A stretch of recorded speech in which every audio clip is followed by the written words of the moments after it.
Oi, pessoal. Selecionei 6 fatos curiosos sobre a vida da Princesa Isabel.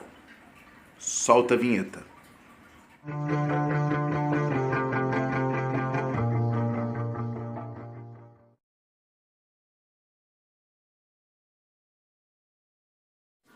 Fato 1. Foi declarada herdeira do trono brasileiro aos 11 meses de idade. Isabel nasceu em 29 de julho de 1846. Era o segundo fruto da relação entre Dom Pedro II e Teresa Cristina. O primeiro foi Dom Afonso Pedro, nascido em 23 de fevereiro de 1845.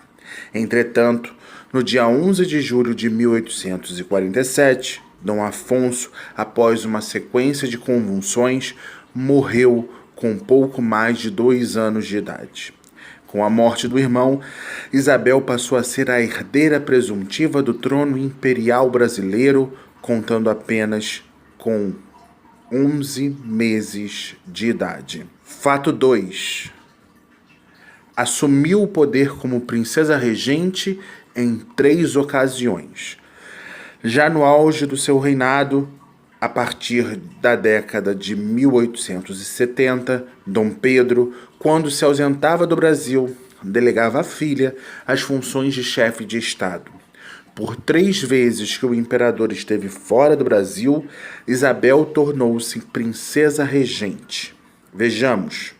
Durante a primeira regência, em 1871, sancionou a Lei do Ventre Livre. Na segunda regência, que ocorreu entre 1876 e 1877, a princesa, futura imperatriz, teve que enfrentar problemas de ordem política e pessoal. Houve a terrível seca do Nordeste nesse período, difícil de ser remediada. Além disso, houve um forte embate político-religioso entre 2 grupos, o dos maçons e os dos católicos. Uma grande pressão política recaía sobre Isabel e seus críticos contestavam sua capacidade de substituir o pai. Isabel, sem a habilidade do pai e tendo sofrido um aborto no mesmo período, preferiu recolher-se em Petrópolis. 3. Na terceira regência, transcorrida entre o fim de 1887 e o início de 1888, foi nessa terceira estadia no poder que, em 13 de maio de 1888, a princesa assinou a Lei Áurea. Fato 3. Foi casada com Gastão de Orleans, o Conde de. Isabel foi casada com o aristocrata francês Gastão de Orleans, o Conde de, com quem teve 3 filhos: Pedro de Alcântara, príncipe do Grão-Pará, Luís e Antônio. O Conde de ficou famoso não apenas por ter casado com a princesa Isabel, futura imperatriz, mas também por ter sido um dos comandantes do exército brasileiro na Guerra do Paraguai. Fato 4. Rejeitou a proposta de retornar ao trono por meio de uma guerra civil. Após o golpe militar que destronou Dom Pedro II em 15 de novembro de 1889, muitos movimentos que exigiam a restauração da monarquia apareceram no Brasil. Algum deles misturado a outras reivindicações, como foi o caso das 2 revoltas armadas ocorridas no início dos anos de 1890. Nesse contexto, a princesa Isabel, que estava exilada com a família em Paris, estaria cotada para assumir o trono, já que seu pai morrera na mesma cidade em 1891. No entanto, Isabel preferiu evitar o derramamento de sangue e resignou-se a não mais pretender ser imperatriz do Brasil, como fica claro em um bilhete endereçado ao seu último chefe de gabinete da terceira regência, João Alfredo. Aspas.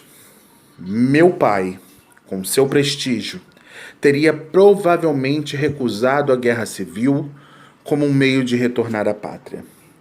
Lamento tudo quanto possa amar irmãos, armar irmãos contra irmãos. É assim que tudo se perde e que nós nos perdemos. O Senhor conhece meus sentimentos de católica e brasileira. Fato 5. Morreu no exílio em 1921, no Castelo de Dé, em Paris. Após a proclamação da República, a princesa Isabel e toda a família real exilaram-se na França. Os últimos dias da princesa foram passados no Castelo de Dé, em Paris, como já contamos aqui. Ela faleceu em 14 de novembro de 1821. Esses últimos dias foram dedicados à família e a obras de caridade da Igreja Católica. Seu marido morreu um ano depois. Fato 6. Em 1971, seus restos mortais foram trazidos para o Brasil e enterrados em Petrópolis. 50 anos após a sua morte, em abril de 1971, os restos mortais da princesa Isabel e também do seu marido, Conde D, foram trazidos ao Brasil. Na cidade do Rio de Janeiro, eles receberam honras de chefe de Estado e ficaram expostos na Igreja do Rosário, na Rua Uruguaiana. Depois, no dia 13 de maio do mesmo ano, em 1971, em comemorações à Lei Áurea, os 2 caixões seguiram para a cidade de Petrópolis, seio da tradição do Império Brasileiro, e foram enterrados na Catedral da cidade. Quer saber mais? Então curte, espalha, compartilha, se inscreve no canal, bate o sininho. Eu estou esperando por você. Tchau, gente.